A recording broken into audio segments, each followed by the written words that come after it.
Welcome to Love Island Australia, officially Unpacked. I'm your host, Eoghan McDermott. This is the place where the secrets, scandals and whispered conversations don't stop when the cameras do. Never miss a single episode as we spill the tea all season long. Make sure you're subscribed on iHeart or wherever you get your podcasts. And if you're watching on YouTube, hit that subscribe button and ring the bell so you don't miss a moment.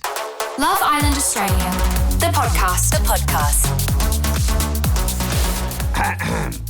Tonight, Jotham had a girlfriend the whole time. Shock seeing that. Because she revealed the truth, or no? I have been known to run down the street after people going, "Are you single? It's for a show, it's not for me."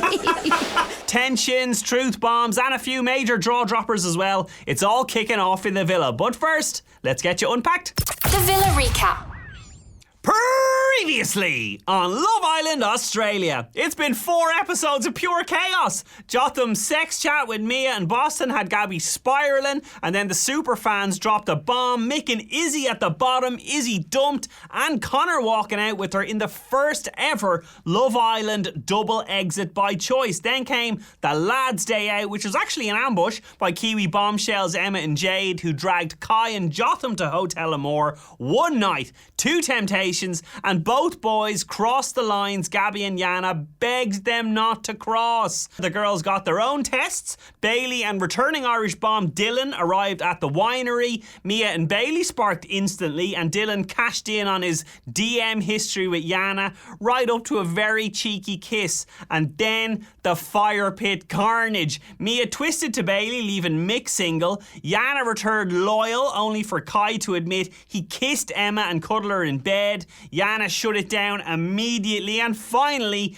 Jotham walked in with Jade, triggering Hurricane Gabby like probably never before, let's be real. Now half the villa is single, Hotel Amor is closed, and trust absolutely in the bin. The Hot Seat. Okay, so one of these islanders has been in the thick of it pretty much from day one, and the other one has landed right in the middle of the thick of it. It's only Emma and Jotham, everybody. Woo! Hi guys, welcome. Hi Emma, on the screen you look lovely. I said you look like you're in heaven because you got a pristine white background. How are you? I'm good, thank you. How are you going? Yeah, good, thank you. Lovely to see you. Jotham is in studio. How are you? I'm quite good. You're lying. You're a hungover, dishevelled mess. I've got 2 different trains of thought.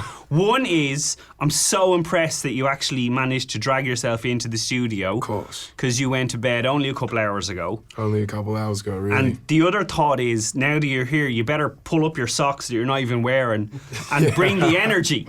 I'll be locked in. I can bring some energy when I need to. Yeah, Don't okay. worry. Where were you last night? I was at the TikTok Awards. But were you though? That's my question. For most of the part. I was there for the meeting and greeting of everyone, did the red carpet thing. But see, meanwhile, I've got no idea what goes on at these events. Yeah. People are starting to go into awards, and basically the group consentive is the drinks have stopped. So then the group consentive is, how do we get more? So we, as a large group, leave and go to a bar before even watching anything of the TikTok Awards. So you got invited to the TikTok Awards, you walked the carpet, the drink ran out and you legged it. We did, as shameful as it is to say. That's absolutely shameful. Yeah, anyway, right, very. that's the point is, you're here and I'm glad you've made it. Very simple, this is a bit of a throwback, but Jotham, Jotham. Yeah. It was kind of funny at the time, but was it actually enraging for you? For me, honestly, it was hilarious. My name has been one that for many years I've dealt with people struggling to say it. And honestly, it gets creative at times. Lacey definitely got creative with it, and she found all different types. I think she's pretty much gone through every different variation of what I've heard for my name. So for me, it was humorous. I found it funny. You know, I'm never going to hold Lacey to it too much. I've literally messaged her hoping that she's doing well, but I loved it. It was a laugh. Let's jump into the big, because I know there's been all the action of Hotel Amor and you're both in the thick of it in that regard, and we will get to that because that is juicy stuff and it set the internet on fire. Let's deal with something else first though. Yeah. You may or may not have seen, I know you did see, a video that Gabby did at an event recently, and she shouts loud and proud into the camera, "Jotham had a girlfriend the whole time." Yeah. Talk to me.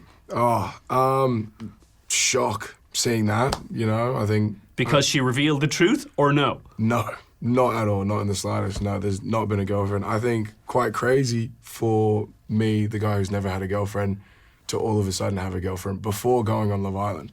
So, I don't know, seeing that for me was shockful, seeing her say that. Quite disappointing as well, because me and her were on good terms as well. Okay. Outside of the villa, I'd reached out to her, asked her how she's doing with all the comments and everything that had been going around, and you know, we'd actually had a productive conversation, but, you know, I guess harsh feelings were still harsh as they were, and in the face of saying something to defame me, she did. And so no truth to it whatsoever. Were you kind of half seeing somebody, or is it she literally just plucked it out of wherever? Well, yeah, like I was single. There was definitely people before the show I was seeing, people I was talking to, like, you know, I've had the situationship, so yeah, like I've gone out, had people I was talking to, some more serious than others, so there's definitely, I guess, a truth that can be drawn from that, but there's never been a girlfriend. Yeah. So the statement of me having a girlfriend before, on, during, and after is just not true at all. Yeah, okay. As I said, as we are standing right now, people have seen you come back into the villa with Jade. We will get to that. But as you look back on the show and your relationship with Gabby and all the highs and lows and the craziness of it, how do you feel watching it back? Oh, it is a lot to watch back, honestly. I think watching myself process my thought process and emotions, and I was second guessing myself at that time in this villa, and I think watching it back, Like second guessing yourself the whole time? oh, pretty much the whole time I was in that villa. I had no idea what I was doing for myself and what the right move was, but I think now watching it back, I've learned a bit more. I've grown a lot from the villa and learned now I should be more confident in what I want for myself. But, you know, I think it's interesting seeing that growth that very eventually comes. I mean, the drama is just beginning for me, and I still don't think I've hit that learning curve yet of being more like, this is what I need to speak for myself and this is what I need to realize is right for me. So when you're looking back at it now, when you're saying, oh, like the growth and the learning hasn't started for me, because it seems like the dynamic a lot of the time was Gabby would come to you with a problem. Yeah. And then you would maybe reason it out and hash it out and you'd arrive at a solution. Then there would be another problem. Oh. So was there anything you've seen looking back on all the different disagreements and arguments you had where you go, oh, actually she had a point? Or are you kind of going, oh no, this was just pretty toxic?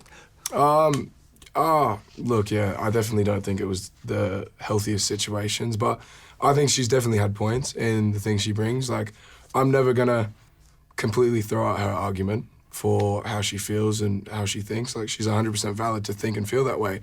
I think that then comes into how we are different for each other and possibly a compatibility thing. Like, we weren't right. And I think one of the biggest errors on my behalf was that date when Mia and Boston had come in. Yeah. I'm there.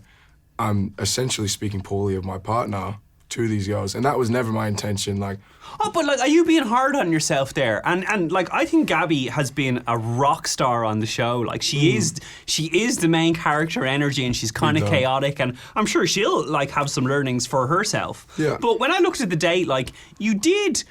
Even if you kind of said, yeah, look, I'm kind of open and I want to explore connections, you were respectful of her and said, look, I have this thing, it is a strong relationship, we're going through some stuff. Yeah. But I thought you gave like a pretty accurate portrayal of where you guys were at. So it's funny for me to hear you say you felt maybe it was disrespectful towards Gabby. Yeah, I think like the biggest thing is it was an interesting situation, not expecting yourself in that date and having your partner watching it. But now knowing that she was watching it and that was a partner and that was someone I was potentially going to have a future with, for me to be saying these things about her, as true as I may have felt they were at the time, it's still not kind of right. Like, I just saw her perspective on it. And not to say that maybe I didn't feel those things and I could have maybe spoke about them differently, but I understood where she was coming from and where the arguments and the doubts and then fights began from there.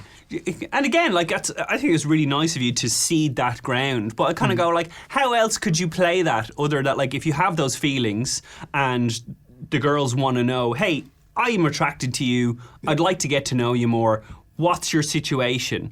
Yeah. And if you kind of answer that honestly, I don't see what other option you have. You know what I mean? Yeah. And that's like, it's a tough balance in there. I mean, you're in an environment where you're wanting to get something serious and get along with someone, but then at the same time I'm open to getting to know other people. I'm having to meet other people, and like that's the Love Island experience. You're not just getting in there and shacking up with the first person from the start.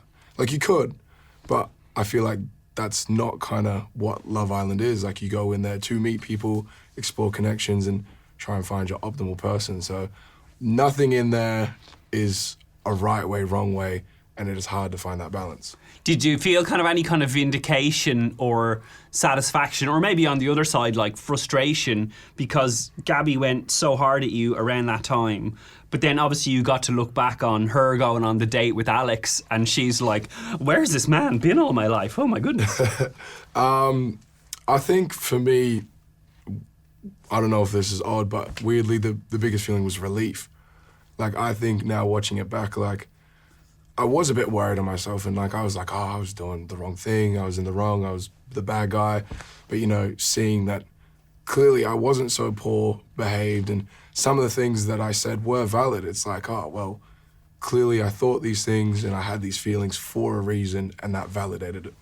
Okay, this is a big question, because Emma, sorry now, I know you've been sitting there listening patiently. We're going to get to Hotel Amor and the ensuing chaos. We know that you've just come back in with Jade. Emma, you came back in flying solo. But to go back to the start, if you were at the same point now, knowing what you know, Yeah. Lacey or Gabby, would you change your decision? It's tough. Because, you know, I'm not going to deny the growth and the connection that me and Gabby had. And, you know, from what I learned of Lacey, like, I don't know as well how much I could confidently say she was prepared for a relationship either. Me and Lacey got along very well, like just off initial click, but I do feel like I grew, that's the one. Thank you. I'm not fully there right now. That's all right. I do feel like I grew 2 hours a lot. sleep. Yeah, 2 hours sleep. I do feel like I grew a lot in my time with Gabby, and that is a big thing. Like, as much as I hate the way things went down in the end, like, I haven't been in that relationship before, and that time with her, I learned she would call me out on anything immediately. So I learned to be more reassuring, physically, emotionally, with my words, with my actions, and, you know, just what you should be like in a relationship and should be like as a partner. Yeah, okay. One other question before we get to Hotel Amor. When Connor and Izzy were dumped, you had the fight then that day or the next day, because Gabby walks in, you're with Mateo, Boston, Mia. Mia's talking about her insatiable sex drive. Yeah. Everyone's having a laugh. Gabby walks in, and then she says it's gutter talk, and she was disgusted at you and all that. And then we see you in the beach hut, and it was after the fight. Connor and Izzy have left, and you're like, them leaving, and that moment, it kind of really makes you think about your connection and if you're with the right person. Was them leaving the beginning of the end for you guys? Or like, was it the moment you really sat up and said, Honestly, it wasn't them leaving that was the biggest defining factor for that. It was more just kind of her response to that situation. Like, I think the biggest thing for me is I did see those girls, me and Boston, as close friends in the villa. And, you know, the conversations there, as some might call it grotesque, like, it is honestly conversations I've had on the outside, and I've got female friends and male friends where conversations like that I had. I didn't think it was grotesque at all. Like, I don't think So- anyone was watching and that going, comes to this opinion, conversation is so wild. Yeah, and that's the thing for me. I didn't think, like, when she walked in the room, it's not like I was like, oh my God, like, well, we should stop talking. Like, there was space next to me. In my perfect world, I could envision her sitting next to me and the conversation could continue to go. But, you know, I think this is when we'd now chop it down to a difference in opinion, beliefs, and what we want in compatibility. So I think that was the thing there. Coming out of that and talking to her and kind of just the way she spoke of the girls. And I didn't fully see everything. Like, now watching it back, I kind of see a bit of the treatment that Mia and Boston went through, which I hated to see, honestly. Like, I was oblivious to all of that going on. But I got a little taste of it then. And I don't know, I just didn't really like that. It was a bit of shocking behavior, and a little upsetting. And I'm like, well, I see them as friends here in the villa. I've got friends like this on the outside. Is this going to be a thing for the outside that's going to be a problem? And I think that was the real turning point of going like, oh, is this maybe not going to work? Yeah, okay. Well, thank you for your honesty. Thank you. Let's jump to Hotel Amor. Emma, thank you for sitting there so patiently. The first thing I want to ask you, what, if anything, before you and Jade rock up and meet the boys at the beach club and you obviously pick Kai to go to Hotel Amor, had you seen any of the series at that stage, or are you on a blackout? Like, did you know what the boys' situations were? So we're basically on a blackout, and before we went in, we did get to see a photo of them. So I sort of preempted who I wanted to pick just by looks. Interesting. And so Kai was number one from the get-go. And was there anything that any of the other boys said that made you half question that, or were you locked on Kai the whole time? So on the dates, I actually did fancy Mick quite a bit. He did make me laugh. But he just didn't give me enough. And then when I was standing next to him before Sophie Monk came out again, he was giving me a bit more, and he was quite funny. And I sort of thought, oh, well, I've already decided on Kai, but now I sort of want to change my decision. And then I thought, no, I'm just going to stick with Kai. We've got similar hobbies, and I do find him really attractive. So I think for the sake of chaos and wild television, everybody's glad you didn't change your mind. yeah. So did you know then Kai and Yana were together even before you met Kai? No, I didn't know. No. Okay. So we'll come to the drama in just a sec. But I think for both of you, I think people would like to know this. How does Hotel Amor actually work? Because it's sold as, oh, you're going off and you're completely alone. But obviously, like, there's cameras around. So what's the balance of there's cameras there, but you guys actually feel like you have a bit of privacy? Yeah, so at the start it was a bit inauthentic because there is this cameraman in your face. And I was looking at a few of the comments and somebody was saying, oh my God, she looked dead into the camera after she kissed Kai. But this cameraman's like moving behind this bush, so I sort of like, of course I'm going to look at him. But yeah, once the cameraman left and it was a bit more intimate, it did feel a lot more authentic. And same for you, Jotham? Very similar, yeah. It is weird being out there because, I feel like I call it a Love Island chat. Yeah. When you've got 3 cameras in your face and, the microphone stick.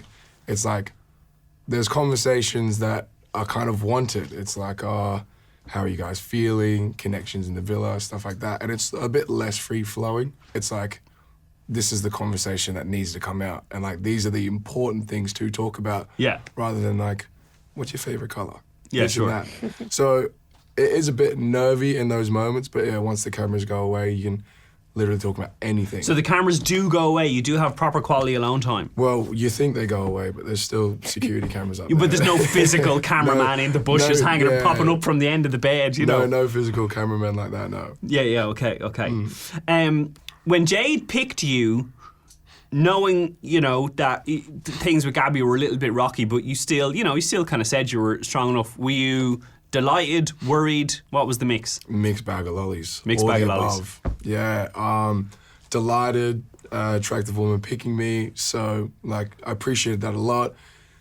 Immediately in my head going, Gabby's gonna kill me. So I think like that was the big play. I'm like, I'm a dead man walking back into this villa. I'm gonna be just taken by the balls, and all hell's gonna break loose.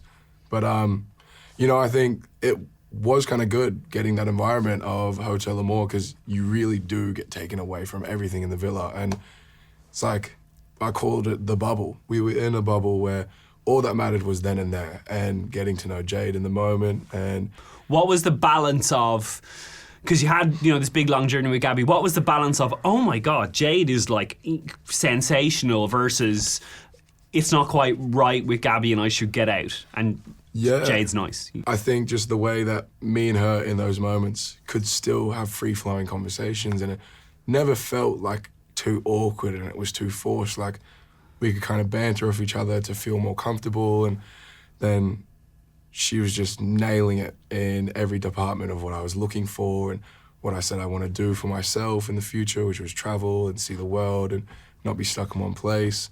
And like, it was kind of tick, tick, tick, tick. And I'm a very physically affectionate man. Yeah. I move quick physically most time. So yeah, I think I was stopping myself from breaking that physical barrier until, as we know, the super fans got involved and darn, drat those super fans. The damn but super fans. It was as much that you really were into Jade. Yeah, I was definitely into her person, her character, everything, attraction. Yeah, so I think once that physical barrier was broken, it just clicked in my mind like, you know what, let me put my all into getting to know her in this environment. Yeah, okay. So yeah. Right, well let's fast forward a bit to right before you go in. Emma, you and Kai, you had a little bit of intimacy in Hotel Amor, and then as we know, he chooses to go back to Yana. So talk me through what happens when you wake up the next morning, you've done what you've done, and he obviously has to tell you, sorry babe, it's not you. How does that conversation go? Well, so in the morning, he didn't tell me it wasn't going to be me. So I was left that whole day kind of wondering, well, what's going on. I could just tell by his body language he was a bit off it. I think he woke up and sort of thought, oh, what have I done? You know, they've dangled this little treat or snack in front of me and I've taken the bait and now I've fucked up everything with Yana. But yeah, I think it was a very tough decision to be in, and the fire pit was terrifying. We'll get to the fire pit. So, like, what happens, whatever time of day it was, so he woke up, he felt a bit guilty, you have some time to kill.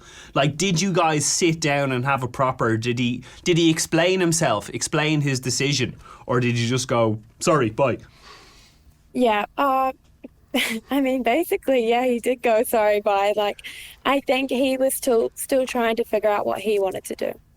Okay, so what did you say? Did you say anything, like even off camera that we didn't get to see on the show? Like when he told you he wasn't going to go back in with you, what was your reaction?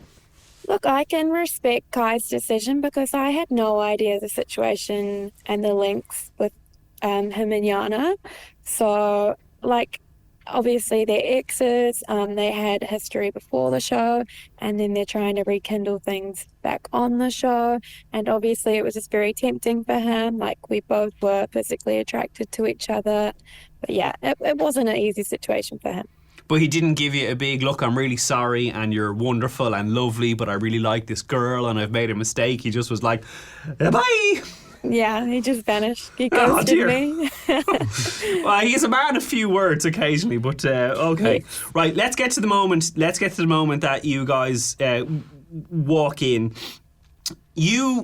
So Kai comes back in, there's the big round of applause, yay, everybody's delighted because Yana's standing there, and then Sophie asks you to come in. They're standing together. What's your reaction in that moment, seeing all the faces, seeing them? Because you lob a few grenades. So what's your initial reaction when you walk in?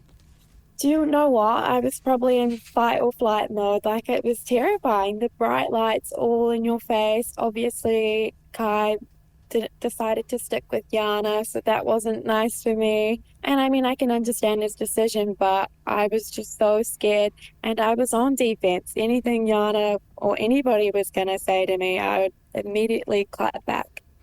And you said, you're all standing there, you said, well, the shower got a bit steamy, and the place kind of goes, wow, my God.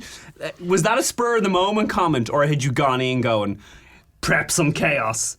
Yeah, I did have a little bit of chaos prepped. I mean, I am a bombshell, so I did need to stir the pot a little bit. However, I do feel bad because Yana is such a beautiful girl and she's so lovely. So unfortunately, it just happened to be her that I had to stir the pot with. You say that, Yana's a lovely girl. Yana said, at least you had a good night last night, and you responded, yeah, cuddles were mean. Sharon was so shocked she blurted out, fuck, and Gabby just said, bitch. Did you notice that? Did you notice the reactions of the other girls? No, not that specifically, but the whole fire pit that evening, they were just, yeah, I would say anything and they were all sort of laughing at me. And the same thing happened with Jade. It was just so intimidating.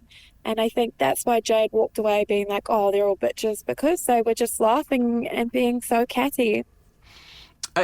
When you say like anything I said, is this like stuff that we didn't even see? Like any comments you made? Sorry? You said they were laughing at everything you said. Oh, yeah. So that wasn't shown on the episode, but I would say one thing and then they would just like a lot of the stuff that got cut, I would make a comment that Sophie would ask me and then they would just all laugh at it. Okay, so yeah, so not a welcoming environment at all. No. No, okay. We're going to jump over to Jotham. Oh, actually, well, final question, just to wrap up your story. So, when everybody kind of disperses from the fire pit, we did see you and Jade kind of running for each other and, oh my God, they're all bitches and all that. Did tensions calm a little bit that night? Like, it didn't really seem like the moment to go up and introduce yourself and hi and welcomes and all that, or was it like just a bad night? It was a bad night. I think we were all running off adrenaline. Shit went down that night. We were all sort of a bit scattered, especially myself. I think Jade was quite lucky with Jotham still because they also had each other. And I was kind of like, what do I do now? Did you get a comforting word from anybody? Did anybody surprise you by being nice and going, hey, you know? I can't really remember, honestly. That night was a bit of a blur. Like, it was just so full on. But I do remember Charlotte coming up to me once the fire pit ended, introduced herself, and was really welcoming. Okay, well, that's good to hear. Jotham. Let's get into it. Let's get into it. Let's go back to the same moment. You obviously decide that you're going to go with Jade. Mm-hmm. What's that conversation like? Like, what do you tell her to expect walking in? Oh, I tried to give her a briefing, but I think I was so calm in the way that I did it that she could not fully expect just what was about to happen. I said, like, you know, I'm about to get it. I'm about to cop it when I go in there. Like, shit is going to be said about me. Like, she's not going to be happy. And that's kind of how I said it. And she's like, oh, yeah, she's probably going to be upset. Not at all did she expect the stuff that I was going to cop walking in there and that she was going to cop. And honestly, I think I had 50 million different scenarios playing in my head before walking in there. I was shit scared. And I remember just thinking, like, honestly, it wasn't as bad as I thought it was going to be. Really? Somehow, I remember, I don't know what I imagined, but I remember going like, oh, that, you know, it wasn't too bad. I got off easy. So I think trauma response, I've forgotten most of it till watching it back. So, oh, no. Yeah, I'm like, yeah, I don't know fully what I thought, but I just remember thinking like, oh, it wasn't too bad. Oh, that's interesting. Gabby, when you're standing up there with Jade, she goes, I think it's Grunk. She's like, you're a fucking Grunk, mate. Yep. What's a Grunk? I've never heard that word before. You don't, is that an Aussie thing? I guess, yeah, maybe an Aussie thing. It's like, I guess gross, grotesque, you know, like, it's not nice. Nothing nice, you know, just disgusting. Yeah, okay. Yeah. Yeah, it didn't seem like it was a compliment. Yeah, no. I'd be surprised if it was. Gabby also said, I'm way too hot to be standing up next to these two right now, and your outfit's so effing ugly, you could have done a bit better for her. Oh. I rated your outfit. I didn't mind it. Thank you very much. Yeah, I didn't get a lot of selection. I was out of the hotel, and they did go in, grab a couple clothes for me. I remember I did have a fit in mind, but I was told it wasn't fire pit worthy enough. So, we ended up going with the button up, and it's still in my style. So I did like the fit, but wasn't up to Gabby's standard for my entrance. I guess same as what Emma talked about, like what was Jade's experience of, because she's walking into a firestorm, the girls and the boys have all been with Gabby for a long time. Yeah.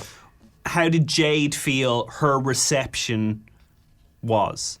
Yeah, so, I think obviously it's not nice to walk into that kind of environment. But I remember just the big thing that we said to each other, like, it was nice having each other in there. Yeah. It felt like nearly the world was against us. And like, thankfully, Mateo's always been on my side. Love that man. And Yeah, he was first up to give you a hug. Yeah, and he was very supportive. He kind of knew a bit like when I was questioning things and what was going through my head even before making decisions like that. And but were people nice to Jade, or did she get a bit of a frosty reception also? So yeah, definitely got the frosty reception. And I think it happens when there's the Bombshells, and of course the Bombshells picking particular people in the villa that, you know, some of the girls are going to be against, and they're always going to give them that frosty reception. They're always going to go, you've done wrong by our girls, you're not girls stuff going on, you know, all that conversation. So yeah, there was 100% a frosty reception for her, and it's pretty upsetting. Like, it is what they're in there to do. It is a bomb. Everyone's in there to find their connection and make love, or find love, not make love. Well, you know, it's an added bonus, I suppose. Added bonus. You know, you can do that if you're wanting to. But, yeah, well, I guess like Tamara came in as a bomb, and Gabby herself came in as a bomb. Yeah. You know, like people have been through that rodeo, Exactly, so you'd like to think that there would be a little bit of, well, maybe not from Gabby, obviously, but a hand extended. Gabby did say, she said you'd played her for weeks. Is there, do you think, any truth in that? No, like for me, I think it's weird saying played her for weeks, because like if I was playing her or this was some big game, like I could have walked away sooner. There was more opportune moments to do that. And I guess maybe she felt that, you know, maybe Jotham deep down, he knew he didn't really like me enough, but he could have told me sooner. He could have let me explore other connections. I think the big thing for me with her is, like, as I've said, is I thought off the beginning, you know, we weren't the most, in my mind, what I think would have been the compatible. But the way I was changing as a person, and I felt like I was changing her, I was loving seeing that change. I'm like, you know, things don't always have to be easy and click right, but like if you, at the end of it, are becoming a better person, then that's the most important thing. And I did think that for myself for the most part. But yeah, I think that's why I was so strong in the coupling and in the relationship, because I was enjoying that change, and I thought we could come through all of these fights, arguments and things, and come out the most strong, most powerful, best couple ever. And maybe it was a delusion, and maybe in that sense, maybe I played her, but I think I did have it in my head that it wasn't going to be fighting and arguments and toxicity forever. Yeah, okay. Well, that's an honest answer. Thank you. Thank you. Emma, what do you think of Kai now? Because you had some choice words for him. If you met him on the street, would you give him a hug or would you walk on by? If I saw him on the street, I'd definitely give him a hug. I have no animosity towards him, and I think he is a great guy. Okay. That was delivered like a politician running for office, Emma. Absolutely. Guys, it's been a roller coaster so far, and the mad thing is we're only halfway through this current fire pit roller coaster. There's more to come for both of you. You're right in the thick of it. So thank you so much for joining us, and hold on to your pants, everybody. Jotham and Emma, everybody. The Hot Seat, Producers Edition. Alright guys, if you're listening to the pod regularly, you might remember we had Alex and Josie, two of the mastermind producer directors behind Love Island, but fans wanted a little bit more, so we got the Hot Seat Executive Producers Edition, and we're joined in studio by Carolyn Johnson, everybody. Woo! I actually never knew your full name because everyone just calls you Caro. They do, yeah, Caro. You're very welcome.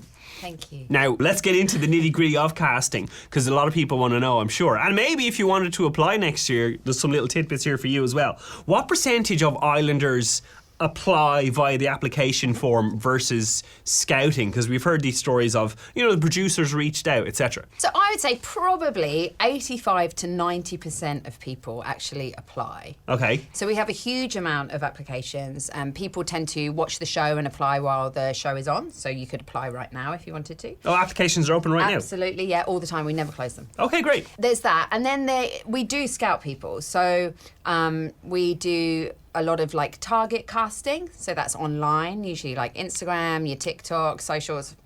whatever platform that we find you on. And we do actually still do like face-to-face in the street. I have been known to like run down the street after people going, "Are you single?" No With, way, like, that happens. With like my baby on my hip, and this kind of strapping young lad will look at me being like, "Absolutely not." I'm like, "It's for a show, it's not for me." Please. So yeah, that does still absolutely happen. For every 100 people you've approached on the street, how many have been cast from you going up going, "Hey"? Probably about like 10 to 20%, I guess, because some, you Wow. know, there's still a lot of like hoops to jump through. Sure. Just because like I see you on the street and think, oh, you could be a great look, or you know, I don't actually know if you can talk, I don't know if you're single, I don't know if you're looking for love, you know, and then you actually have to apply. Yeah, sure. So, but if we approach you, sometimes like I have been in situations where I'm out with like just my friends and we're out for dinner, and I can see in the corner of my eye, you see like something who's got like a lot of riz, like a lot of, you know, is that what they say? Is the youth, yeah? They still say riz. You can just like sense sometimes people out and about when you're out and about, and you go and approach them, and then they're like, "Oh yeah, I love Love Island. Yeah, I've always thought about that," or whatever. So, but we do love people to actually apply. I think it really shows that they're keen to They're be into it, part yeah, of sure. the show, obviously. Have you ever approached someone like that and they've gone, "Get the hell away from me, I yeah. hate that show"? Oh, absolutely. I mean, often. But that's all part of it. You know, like you have to, we like to say absolutely no stone is left unturned. So if they're out there and they want to be part of the show and they're single, and great, but if we want them to be part of the show, sometimes we might approach somebody and they'll say, "Oh, no, absolutely not for me." And then they'll come back, you know, 3 seasons later, they'll slide into our like DMs and be like, "Hey, actually, I'm single now, I've been and thinking I've about seen that it, thing, and yeah. maybe it's right." So it might not be the right time for that person, but then it doesn't mean that it's not always not going to be the right time. The seed is planted, yeah. Exactly. So we always shoot our shot. Are you the only person who does that? I'm just wondering if anyone's watching this and they go, "Hey, that could be a great chat-up line. I'm going to just walk up to someone in a bar and go, 'Hey, I'm actually casting for Love Island, you know, if you want to give me your number.'" We have a card. There's a card with like a QR code, and if you scan that QR code and it takes you to the application link, it is legit. How very Squid Games. I love it. Yeah, exactly. So there are ways to prove. I mean, we don't have a ginormous casting team. I would say this though, everybody who works on Love Island, I feel, is like so invested in the show that all year I'll get messages going, "Caro, I just," you know, it might be like the lighting director has seen someone, they're like, "Caro," or "I've met this person, I think they'd be great for the show." So it might not always be me, even though we do tend to have quite a small team solely dedicated to casting. Okay. Everybody like is involved in it, who is involved in the show in some way. Yeah, gotcha. Okay. So beware out there. If they don't give you a card with a link, they're not legit. Yeah. Okay, so if someone does apply,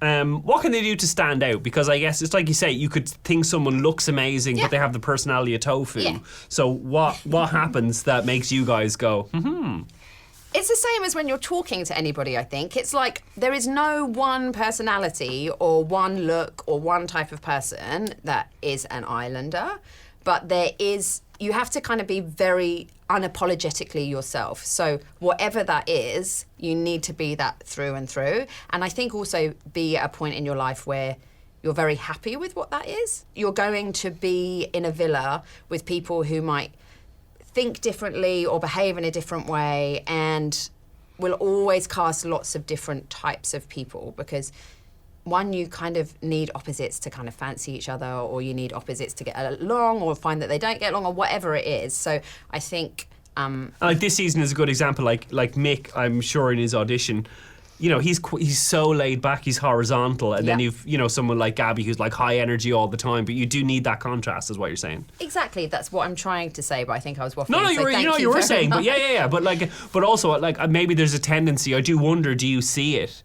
in auditions, and you can possibly tell, like, people coming in thinking, "I need to be larger than life in this moment," where actually that's maybe not always what you're looking for. Exactly. And if you are larger than life, that's fine, but you need to be that, like, all Authentically, the time. yeah. Like if that is you. Whereas, exactly like you said, Mick came in and he was so laid back, he was horizontal. However, the way he spoke, the way, you know, he carried himself, the stories he was telling, you were like, this is an islander. This is going to be a different type of islander, but it's an islander. What about like age profile? Because there's, who's the youngest this year? Yana, possibly? Yana or Mia, maybe? Maybe.